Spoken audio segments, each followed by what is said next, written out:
எந்த குழந்தையும் விரட்டல, எதுவுமே செய்யல. பொதுவாகவே நான் சாப்பாடு போடுற நிறைய நாய்கள் வந்து 90% நாய்கள் வந்து இந்த மாதிரியான இதில் தான் இருப்பாங்க.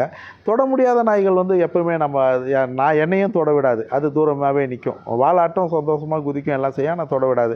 ஆனால் இந்த மாதிரியான நாய்கள் வந்து ரொம்ப சந்தோஷமாக இருப்பாங்க.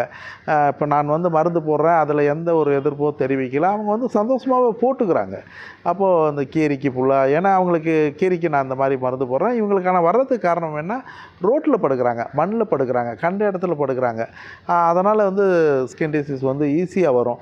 அதே மாதிரி உணவு இது மட்டும் இல்லாமல் வெளியில் அந்த மீன் முள் அது இதெல்லாம் நிறைய சாப்பிடுவாங்க. அதனால் வந்து ஸ்கின் டிசீஸ் வரும், அது தவிர்க்கவே முடியாது. அதுக்காக இந்த மாதிரி வைத்தியம் பார்க்குறோம். இந்த மாதிரி வைத்தியம் பார்த்தோம்னா தொடர்ந்து ஒரே முறை போட்டோம்னா குணமாகாது. தொடர்ந்து ஒரு 2 முறையோ 3 முறையோ 4 முறையோ 5 முறையோ நம்ம போட்டோம்னா கொஞ்சம் கொஞ்சமாக குணமாகி ரொம்ப சிறப்பான நிலைக்கு வந்துடுவாங்க. ரொம்ப அழகாகவும் மாறிடுவாங்க. ஒரு வீட்டு நாய் மாதிரி வந்துடுவாங்க.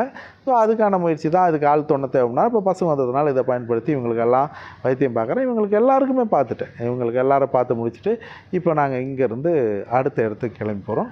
இப்போ அடுத்த இடத்துல பார்த்தோம்னா, நீங்களும் உணவளிக்க உதவலாம். Please help us to feet.